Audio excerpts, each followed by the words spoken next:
orang yang lo gue baina wa bainallah, ya kan, lakum dinukum waliyadin. Ini interpretasi yang salah. Mari kita ajak orang yang tersesat, kita ajak, kita selamatkan. Orang yang papa kita pertolongkan, orang yang lapar kita bantu beri makanan. Itu baru agama. Karena ternyata agama lebih banyak di kalangan perutnya orang yang lapar, orang-orang yang miskin. Orang yang di sana ternyata ada agama, ada air mata, ada tangisan, bukan di orang-orang kaya ini.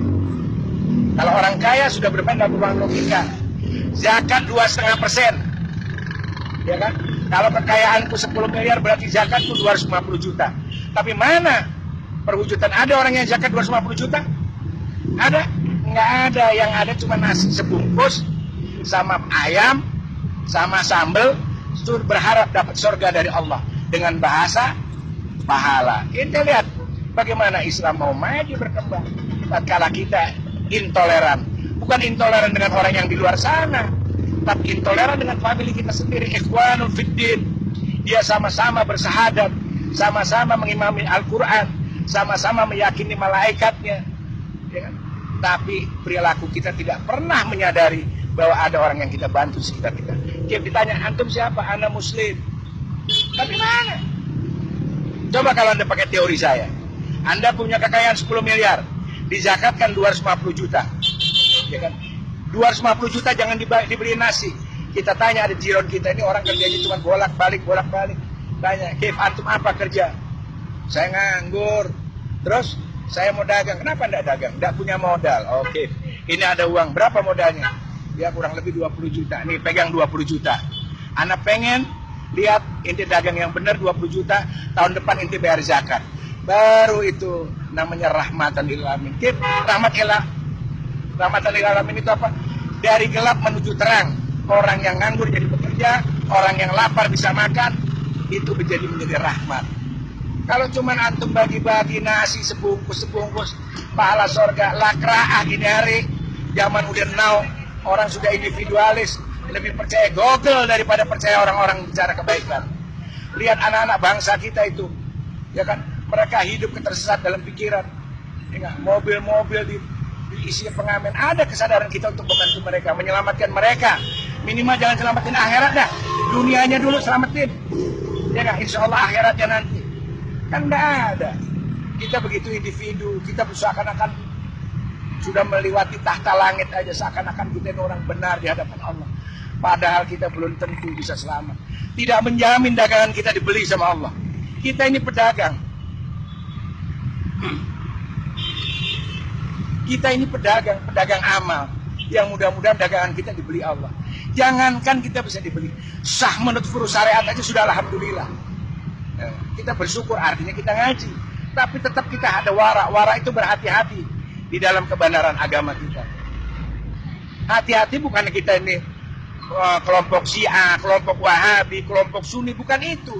Berhati-hati amalan kita mendekatkan enggak dengan perilakunya Rasulullah. Karena kita ini cuma napak tilas dari perjalanannya Rasulullah. Karena tidak ada bukti otentik dalam sejarah dunia orang yang sampai kepada Tuhan kecuali Muhammad ibn Abdillah. Catat itu.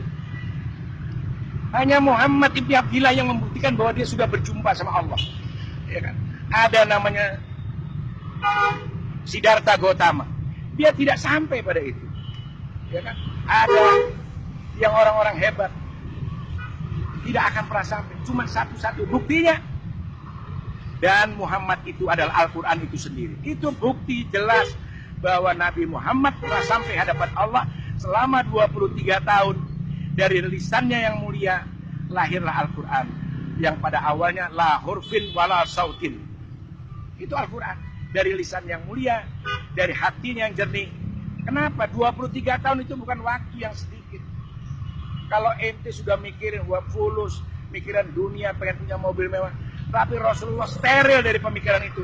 Sehingga Al-Quran itu murni dan menjadi penuntun umat sampai hari ini. Dari dunia sampai akhirat.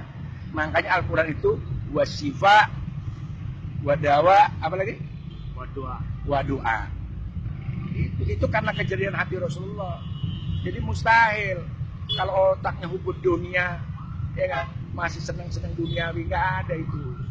Jadi kalau Anda ingin menjadi orang yang berbeda, maka berbedalah engkau dalam segala perilaku daripada orang umum. Makanya Imam Ghazali sendiri memberi batasan. Ada kelasnya awam, ada kelasnya khos, ada khos bil khos. Ternyata khos bil khos itu awam itu adalah pola pikir, mindset cara berpikir kita. Maka di dalam ajaran agama lain juga ada. Namanya kasta, ada Brahma, ada Sudra, ada Waisya. Ternyata itu cara berpikir. Seorang Brahmana tidak mungkin berpikir cara Sudra. Orang yang khos tidak akan berpikir cara orang awam. Jadi cara berpikir bukan status sosial. Nah, boleh jadi ente jadi orang tajir, dunia di tangan ente. Tapi kelas ente tetap orang awam.